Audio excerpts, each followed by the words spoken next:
Hello, hello, hello, and welcome to season 6 of the Powerhouse Woman Show. Yay, yay. So happy that you've joined us.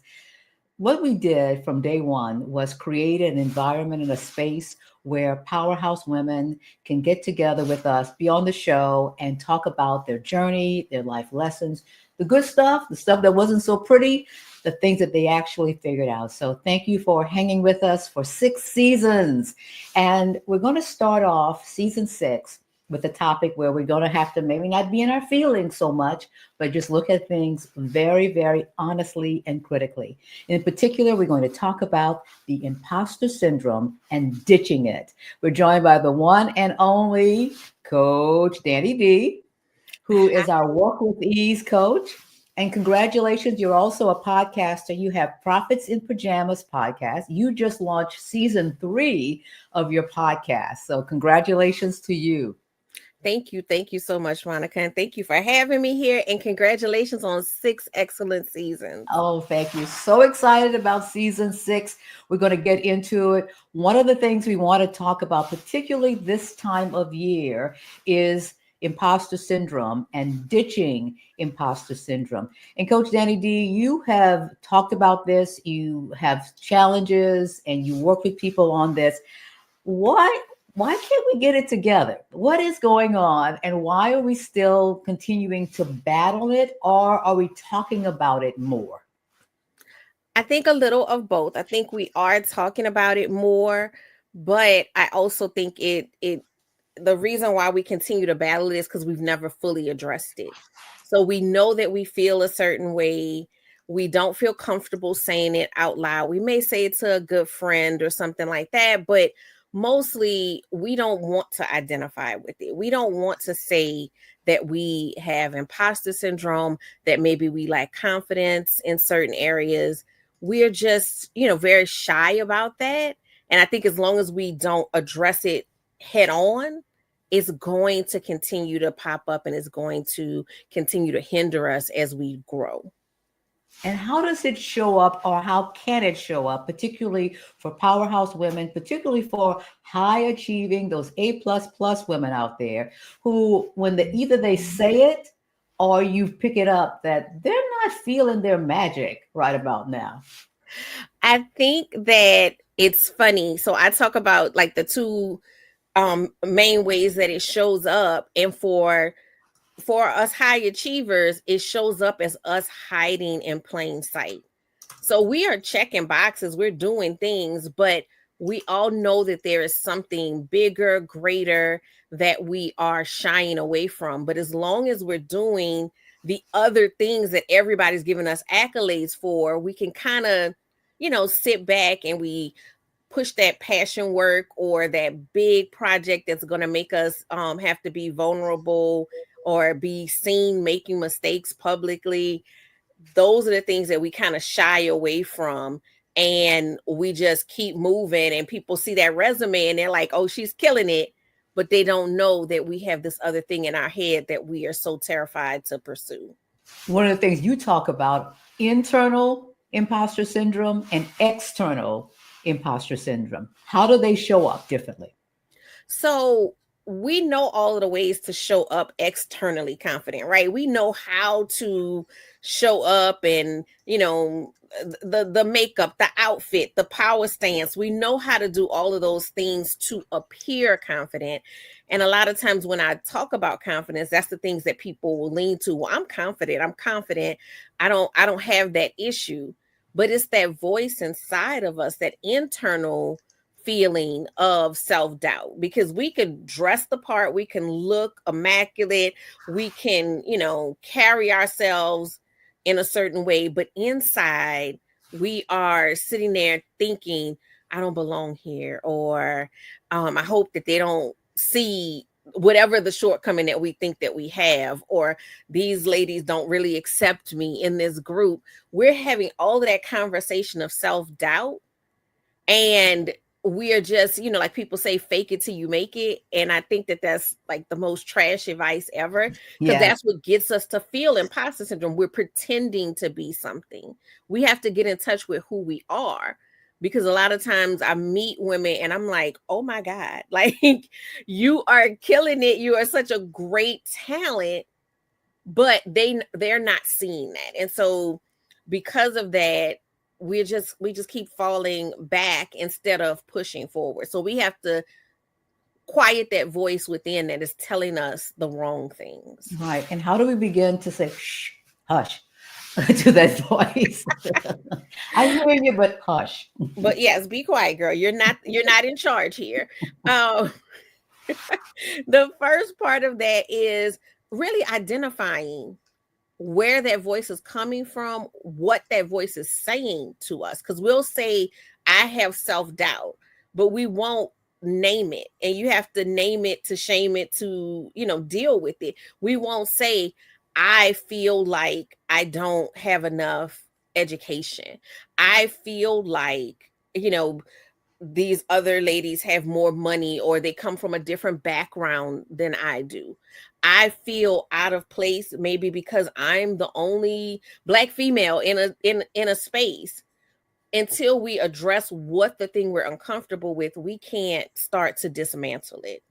Right. And I want people to know that before we end this beautiful conversation with Coach Danny D, you have a challenge that's called, capable and confident challenge. So we definitely want to give people that information. So I do want you all to hang with us to make sure that you get that. You touched upon something that triggered something within me is the comparison trap. Because it's not jealousy, but it just, in my opinion, but it just, it's like there's always going to be someone who has one more extra PhD, someone who's written one more book, someone who has a book, someone who has a podcast that's been now 3 years for you. How do you begin to address that comparison trap? Because it is a trap. Oh, it's definitely a trap. I like to remind my clients that you are comparing your whole self to someone else's highlight reel. That other person is experiencing, feeling some of those same things. So you may be sitting next to someone who you are feeling, inadequate because you're comparing, and they feel the same way about you. But since we don't talk about this often, we don't realize that we're all grappling with it. It's hard sometimes not to compare. And what I recommend is when you are in a space that you feel like you're getting in that comparison trap, pull back. Pull back. People, find this controversial. I will unfollow someone. And it's not because that person did anything wrong. It's not because of ill will. But if I'm working on a particular project and someone else is working on a similar project, like I did a summit recently and another person was doing a similar topic to mine, I didn't listen to hers until after I had presented mine, not because of, anything other than I didn't want to get inside of my own head and disrupt what I needed to show up and do. And it's not a negative to just pull back, honor how you're feeling. You know that it is affecting you. Pull back and take a break, isolate yourself, go back to the drawing board as far as your confidence, and then come back out when you know that this is not going to negatively affect me. Right. Because again, that voice is going to say, and particularly when I know you go to a lot of, I won't say a lot, but networking events. And when people stand up and say what they're doing and how, their company that they started, you go like, oh, okay. I used to experience that when I go to a speakers, association meeting, and I'm going, I don't know yet what my ideal talk is. I'm trying to figure it out as I go along. So it's amazing advice. So I really want to get to the whole idea of worthiness. And you talk about worth dysmorphia. Number one, what is it? Number two, how does it show up? And number three, why should we care? How is it impacting us? Okay, so worth dysmorphia is a term that I'm going to say I made up. I don't know if it is an actual term, but it came to me one day because I was thinking about body dysmorphia and how that's, there's that parallel. So body dysmorphia is when people look in the mirror and they are seeing themselves physically totally distorted from what they look like in reality. And, that's, it kind of fuels, eating disorders and things like that. The same thing is true of worth. So we see ourselves in this one way, and then if you ask, the five closest people to you to describe you, they're describing the wonderfulness of you, the impact that you have, and all of these things, and you're still not seeing it, not hearing it, not able to digest it. So you're seeing yourself like this small, and everyone else around you sees you as this huge thing. And so that's where we have to work with retraining our brain to start receiving those compliments, to start internalizing those compliments, because we internalize mistakes. Right. But we don't give the fair balance to our success and all of the great things that we're doing. Wow. Well, we're going to get to the challenge and what you have planned for 2025. You are a work with ease coach. You focus on success. A couple of things. Let's talk a little bit about what you have coming up, particularly as it relates to your business incubator for 2025. So I decided to do a business incubator. And the reason that I decided to do that is I'm seeing where the economy is going, and people are getting a little tighter with their purses. And I see that, I work with a lot of creatives, a lot of business owners. And even in this past year, as things got a little bit tighter, I went back to basics to make sure I was still bringing in that revenue, making sure that I was still hitting my marks. But a lot of people may have never done that as far as building their business. So in the incubator, we're going to do two things at one time. So one of the things is going to be building that foundation, or correcting the foundation if it's already there but it's a little shaky. So let's repair the foundation. But then we're also going to be doing revenue growth challenges. So looking for opportunities in your industry and then actively going after them, because that's what we're going to have to do to build that business back up, get that revenue where it is, and make it sustainable through however long we're going to be dealing with the economy and the changes that we're dealing with right now. Right, right. Because everybody talks about the economy, but they never really say what this is or what the impact is for them.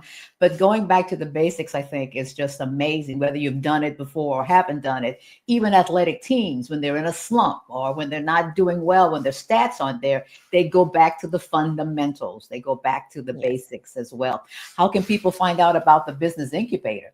They can go to ownyourbusiness ownyourbusinessincubator.com, and they can sign up for that. They can also go to coachdannid.com, and the information will be there as well. Okay, great. So that's wonderful for those of you who really need this. And now is the time not to pull back on what you need, just really be that, discerning about what it is as well. So we mentioned earlier that you have another challenge coming up, and that's exciting, where it's going to have people look at their capabilities and their confidence. Tell us about the Capable and Confident Challenge. So the Capable Confident Challenge is one of my favorite programs that I run, and it will be starting on January 15th, the next round of it. Basically, all of the stuff that we talked about with imposter syndrome, worthiness, we do a deep dive into that, and so that you can understand where is this coming from, build up your confidence arsenal so that you are now walking in your confidence. And then the final stage of that is maintenance. So what are the tools that you need to combat when it comes back around again? Because no matter how much we work on it, we can get to a new point. But every time something new happens and we have to expand ourselves, we're going to have that little voice try to creep back in. So that maintenance piece is crucial to get her to just be quiet. And I took the challenge, everybody. So I know what I'm talking about when I tell you, before you start saying, I'm confident, I don't have a problem, there's something going on. There's a little shadow work that's going on. There's a little whispering that you're listening to. So I highly recommend that you take the Capable and Confident Challenge, because you're going to the next level anyway. Right. New level, some say new devil, but there's going to be, Yes, yes. yeah, right? No, There's it's going to, absolutely true. Like, you reach a new level and then you're like, oh, I don't know. And you need to be able to step in and not feel that fear, not feel like, everything has to, go this certain way, or you feel uncomfortable. Mistakes happen in life. And the more confident you are, the better you can navigate and bring things back to right. right. Particularly, let's just say your example, you're a consultant or a coach, and you know you can't have 2 year ago prices in 2025. But then you start to say, well, people are going to start thinking, I think I'm too much, or they can't afford it, everybody's purse, that type of thing. So those are some, what happens when you do the challenge, you start to identify how it's making its way into your mind. And then you focus on success. I just love how we do, the activity of how were you successful today Right. I and I write that love down. that. Like, people think it has to be this big huge thing. It really really doesn't. I can say I was successful today because I set up everything to do this by myself, because my husband went into work and he normally does this for me. So that was a success today. I had an early morning delivery and I woke up early, and everybody knows I'm not a morning person. So that was a success. It doesn't have to be huge, but success breeds success. So when you start to train your mind in that way, watch out. You're gonna start like just seeing it everywhere. You're gonna, really change over. It's kind of like, when you see, if you make a mistake, you feel like you just keep making mistake after mistake. The same is true of success. And that's a much better thing to focus on. So 2025 seems to be starting off really fast paced for you. You have the business incubator, capable and confident challenge. What are your thoughts about this year? Or do you think in that way? Or do you look at it moment by moment and then we'll see what happens, 6 months from now, 8 months from now, 12 months from now? So somewhere in the middle. Hmm. So I like to have a big overview of where I want to go, but I always leave space for God, because sometimes, when we close off, we miss that part of he had a bigger vision than what we had. And I mean, I can just say, even toward the end of the year, I set these certain goals and I was like, I want to do this, and this. And one of them was appearing on more podcasts. And I think I did, like, I want to say like 10 to 15 podcast interviews in the last quarter of the year. So my number wasn't that, Right. but that was God's number. So I do have a rough idea and the little steps that I need to do to get there, but I try not to be rigid. Oh, that's amazing. Oh, we got, yes, absolutely, Dr. Briscoe. Train your mind. Yes, Yes. yes, yes. Yes. Absolutely. Thank you for that. We are unfortunately out of time. So to follow Coach Danny D, our Work with Ease coach goes on Instagram and Facebook at Your Workflow. And of course, CoachDannyD.com. Coach Danny D, it's always a privilege and a pleasure to have you on the Powerhouse Woman Show. Thank you for being an amazing person who, now let me tell you, when you do these incubators and these sessions, she does not play. Okay, she does not play. Don't mistake the quiet moments where she's not saying something, because when she does, yes, it's something you need to hear. You'll step on your toes, all 9 to 10 of them. So just warning. With love, with With love. love. I never said it was not with love, but it will happen. Because I'm also listening to your podcast and going, I need to pull over because all of my toes are hurting because she just stepped on them. But that's okay. That's okay. Thanks for being with us. Hold on. Okay. The one and only Coach Danny D. Thank you for joining us on the Powerhouse Woman Show as we kick off season 6. So excited. And one of the things that you most likely put on the list you wanted to make space for was to become a more impactful storyteller. Use your story more and get your message out of there. We're kicking off very, very soon the Story Maker Academy. We have space for 1 or 2 more in the cohort. So go to storymaker.com for more information. And we'll talk to you next time on the Powerhouse Woman Show.